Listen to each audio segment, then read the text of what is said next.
Cientos de miles de teléfonos móviles suenan casi al mismo tiempo. En la madrugada del 3 de enero la noticia corre a la velocidad de la luz y genera todo tipo de emociones en los millones de venezolanos fuera de su país.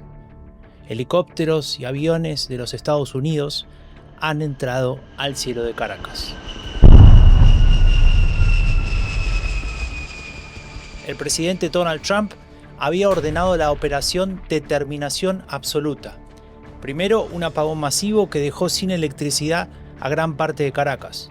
Luego, ataques quirúrgicos a defensas antiaéreas y comunicaciones militares. Y finalmente, una acción táctica de fuerzas especiales que arrestaron al presidente Nicolás Maduro y a su esposa. Muchos se preguntaron qué fue lo que pasó y sobre todo cómo sucedió. También si era legal o no, y además qué significaba esto para el mundo. Pero esos no fueron los interrogantes más importantes de muchos venezolanos dentro y fuera del país. Sus dudas apuntaban hacia el futuro, hacia la posibilidad de una caída del régimen chavista y la esperanza de recuperar la democracia.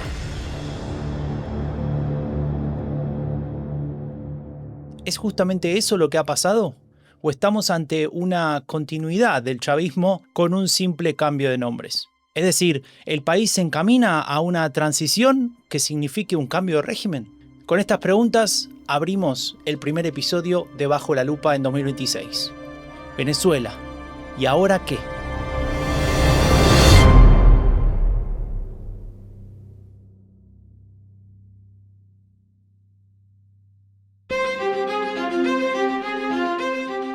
Vivimos en tiempos donde lo urgente no le deja espacio a lo importante. Estamos atrapados en el consumo permanente de noticias y contenidos sin poder hacer una pausa para reflexionar sobre lo que sucede. Pero es momento de poner un freno. Estamos entrando en una nueva fase donde ciertos consensos están en crisis. Por eso ha llegado el momento de poner nuestra nueva realidad bajo la lupa. El podcast de Diálogo Político. Soy Franco de Ledón.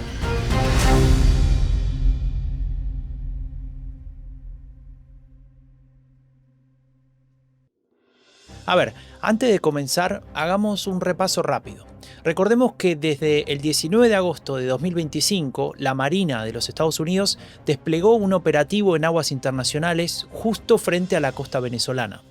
Esto generó una enorme tensión en el Caribe que después se amplió hacia el Pacífico. La misión llevó por nombre Operación Lanza Sur y tenía como objetivo combatir el tráfico de drogas.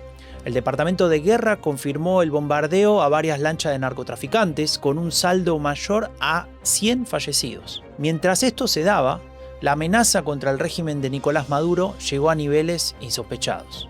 Recordemos que para los Estados Unidos, Maduro y su gobierno está vinculado al narcotráfico y al crimen organizado, concretamente al llamado Cartel de los Soles, una plataforma donde están los principales jerarcas del chavismo y que permite el tránsito de drogas y organizaciones terroristas en territorio venezolano. Además, Estados Unidos, así como otras tantas docenas de países, no reconocieron el triunfo de Maduro tras el fraude electoral de las presidenciales del 28 de julio de 2024, donde se demostró la victoria del opositor Edmundo González. Ahora bien, de estos ataques contra narcolanchas pasaron a intervenir buques petroleros venezolanos que navegaban con banderas falsas y los transmisores apagados, la famosa flota fantasma. Así, lo que muchos analistas internacionales consideraban imposible en agosto de 2025, ocurrió la madrugada del 3 de enero de 2026. La noticia: Maduro ha llegado ya a Nueva York después de que Donald Trump dijera en su alocución que tuvo a las 11 de la mañana que Estados Unidos va a administrar al país, a Venezuela, hasta que haya una transición segura. ¿Y qué es una transición segura? Porque si hay una realidad que no podemos ignorar, es que lo sucedido esa madrugada de enero fue apenas el inicio de un proceso de cambio que puede durar mucho tiempo. Y si bien Maduro ya no es parte del esquema, sería poco realista creer que un régimen de 27 años pueda terminarse de un día a otro. De hecho, la vicepresidenta, Delcy Rodríguez, ha tomado el mando con la venia de los Estados Unidos y el poderoso secretario de Estado, Marco Rubio, ha quedado como responsable de las relaciones entre ambos países. De inmediato, el gobierno de Rodríguez cambió dramáticamente el discurso hostil, con el imperialismo estadounidense y comenzó a hablar de cooperación y de apertura. Desde hace años Venezuela tiene cientos de presos y perseguidos políticos, incluso miles de víctimas de tortura, asesinados y desaparecidos. Para ser más exactos, el 3 de enero, cuando todo esto ocurrió, más de 800 presos políticos estaban encarcelados y entre 2014 y 2025, más de 7.500 personas fueron asesinadas por responsabilidad del Estado, de acuerdo con la Oficina del Alto Comisionado para los Derechos Humanos de la ONU. Así que surgen algunas preguntas imposibles de evitar. ¿Hasta dónde ha sido desmontado el régimen chavista?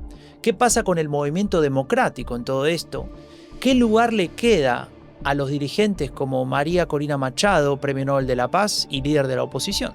Esta condición de proscripción viene heredada de la dictadura de Nicolás Maduro y hasta el momento no ha habido un desmantelamiento de ese mecanismo de represión que atenta en contra del derecho de asociación de los venezolanos. Escuchamos a Paola Bautista de Alemán, directora del Instituto de Estudios Políticos Forma e investigadora visitante en la Universidad de Notre Dame.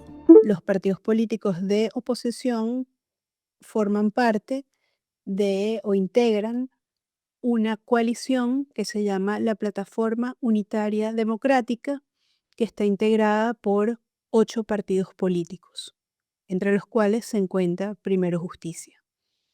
Y el movimiento político de María Corina Machado, que se llama Vente Venezuela. Lo que describe Bautista de Alemán da cuenta de que la salida de Maduro no significó un colapso inmediato del régimen, sino algo que lo que Juan Miguel Mateus, dirigente del partido Primero Justicia, define como zona de indeterminación histórica. ¿Y esto qué es? Vamos a ver. El accionar del gobierno de Trump hasta ahora ha manifestado una lógica transaccional que poco tiene que ver con el inicio de un proceso de reconstrucción democrática. Mateus se lo atribuye en parte a la voracidad petrolera y explica que lo que se asoma en Venezuela es una transición hacia una dictadura tutelada. Pero hagamos una pausa aquí, porque para entender ese concepto tenemos que conocer mejor lo que está sucediendo ahora, ya que Venezuela no está viviendo una transición común. De hecho, Miguel Ángel Martínez Meucci, experto en conflicto político y procesos de paz y colaborador de diálogo político, nos explica algunas cuestiones importantes. En realidad, cada transición es única, son procesos irrepetibles. Sin embargo, es verdad también que suele haber una serie de etapas y de procesos y de rasgos que tienden a repetirse entre unos procesos de transición y otros. De ahí que los especialistas en el ramo generalmente distingan 3 tipos de transiciones. Unas que tienen que ver por reforma, en el sentido de que una parte de la élite autoritaria se dispone, por razones de diversa índole, a facilitar el cambio político y por lo tanto busca algún tipo de negociación con el liderazgo democrático. Y esos procesos generalmente son un poco más lentos, pero también más estables. Van generando el marco institucional para la democratización progresiva. El caso opuesto es el de los procesos de ruptura, en donde el régimen autoritario colapsa. Y luego existe también el caso intermedio, que es la ruptforma. No hay una disposición real de parte de la élite autoritaria para el cambio político. Sin embargo, por algún tipo de presión o de circunstancia muy difícil de manejar, se ven obligados a entrar en negociaciones para facilitar el cambio político. Justamente este último tipo de transición que describe Martínez Meucci, la ruptforma, mezcla de ruptura y de reforma, es lo que mejor encaja con lo que se vive ahora en Venezuela. Así, el régimen se ve obligado a negociar a la baja, lo que le permite al gobierno de Estados Unidos determinar la fase del proceso. De acuerdo con lo que ha señalado el secretario de Estado de los Estados Unidos, Marco Rubio, el plan para el cambio político en Venezuela consta de 3 fases. Una primera de estabilización, una segunda de recuperación y finalmente una transición propiamente dicha a la democracia. Se ha dado prioridad al control de la industria petrolera, a su recuperación, a garantizar que Venezuela corta sus vínculos con potencias autoritarias, como pueden ser Rusia, China, Irán y también Cuba, en el caso del Caribe, y que estos vínculos pasan a estar controlados por los Estados Unidos, permitiendo una recuperación económica, hasta finalmente liberalizar la situación, abrir los derechos civiles y políticos y conducir a una elección. Es también más factible que pueda haber dudas con respecto a la viabilidad del mismo. Sin la cooperación del gobierno venezolano actual, es muy difícil que este plan funcione como pretende el secretario de Estado norteamericano. Además, el tema petrolero es una de las claves a seguir. Venezuela vio caer su producción petrolera desde que llegó al chavismo al poder en 1999.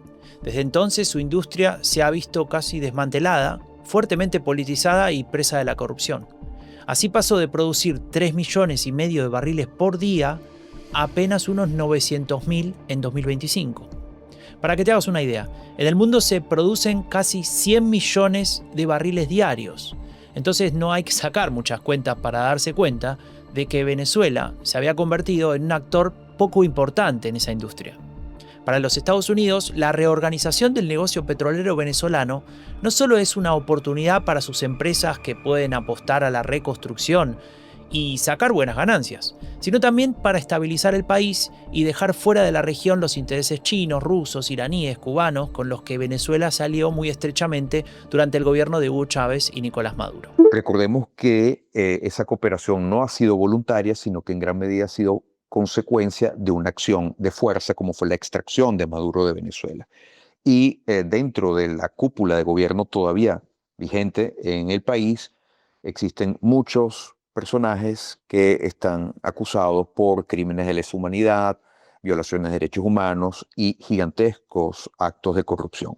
Entonces, lo más importante aquí será ver en qué medida hay cooperación de parte de este Ejecutivo, lo cual a su vez depende en gran medida del seguimiento que puedan hacer los estadounidenses eh, con respecto al nivel de cumplimiento de esa hoja de ruta que ha sido marcada y, y de su capacidad para presionarlos, para seguir presionándolos en esta dirección. Al mismo tiempo, va a ser muy importante que, sí, que la participación de los demócratas venezolanos pueda darse con una cierta rapidez. En la medida en que el tiempo se prolongue y esta participación del liderazgo democrático venezolano no entre en el proceso, es también más factible que pueda haber dudas con respecto a la viabilidad del mismo. El análisis de Meucci nos lleva nuevamente al punto que dejamos pendiente hace un rato: la dictadura tutelada, una figura que Juan Miguel Mateus explica en detalle. Un régimen tutelado es un sistema en el cual tanto el gobierno como el aparato estatal de un país no se soportan bajo sus propios medios, sus propias capacidades, sus propias fuerzas, sino por el accionar de un gobierno o una potencia extranjera. Los regímenes tutelados suelen estar asociados a episodios postcoloniales, a episodios de uso de la fuerza total o parcial, una invasión o acciones militares concretas, y trae consigo un funcionamiento en el cual no existe propiamente un sistema de soberanía nacional, en el cual no hay protagonismo del pueblo que debe asumir su destino dentro de esa nación, y por supuesto pueden hacerse presentes intereses del país que tutela, del país tutor. Intereses económicos, intereses geopolíticos que no necesariamente se corresponden con los intereses propios del país que está siendo objeto de tutela. Esta figura, que Mateus considera la más corrosiva y peligrosa de las que podrían considerarse para Venezuela, podría compararse con otros casos similares. La historia enseña que los regímenes tutelados deben ser observados con mucha cautela, porque un régimen tutelado se puede encontrar orientado hacia una transición, pero no necesariamente una democratización, es decir, una transición a preservar el Estado autocrático que existía, a envilecer ese Estado autocrático, pero no necesariamente a alcanzar la democracia. Ejemplos de regímenes tutelados en el mundo, pues podemos tener la ocupación de los Estados Unidos en Japón después de la Segunda Guerra Mundial. Podemos ver claramente la ocupación de Irak y de Afganistán por parte de los Estados Unidos. Son ejemplos del del siglo XXI, y hay una manera mucho más salvaje, vil, patológica, que son los satélites, los así llamados satélites de la Unión Soviética durante la Guerra Fría. Gobiernos construidos en las capitales de la Europa del Este que eran tutelados directamente por Moscú, aunque no eran gobiernos rusos soviéticos, sino del país en cuestión. La clave para buscar en la historia el éxito de un tutelaje está en la soberanía popular, en que el pueblo pueda hacerse dueño de su destino, pueda ser señor de la historia y pueda asumir el futuro que le corresponde en cuanto nación libre. En base a lo anterior, ¿cuál sería entonces la situación actual en Venezuela? La situación venezolana puede ser descrita perfectamente como un régimen tutelado. Por un lado, tenemos el remanente autocrático de la dictadura de Nicolás Maduro, que tiene a Delcy Rodríguez a la cabeza de todo ese aparato de opresión y coercitivo que ha estado en el poder en Venezuela por más de 25 años. Por otro lado, tenemos la presencia de los Estados Unidos de América, luego del hecho de fuerza de la extracción de Nicolás Maduro, que ha querido reformar por la vía de la amenaza al régimen encabezado hoy por Delcy Rodríguez y que tiene intereses económicos y petroleros en el país. Por otro lado, el liderazgo democrático de Venezuela está ausente de este proceso y, lo que es más grave, pues también está ausente en consecuencia el pueblo venezolano.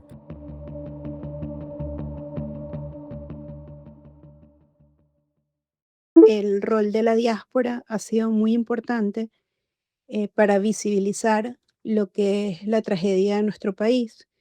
Y es que aproximadamente el 25% de los venezolanos, que son entre 8 y 9 millones de personas, han tenido que abandonar Venezuela por razones de persecución política o de carencias materiales extremas, es decir, fueron de una u de otra manera han sido expulsadas del país. Y la diáspora ha sido muy importante en la visibilización y en generar conciencia sobre esa realidad.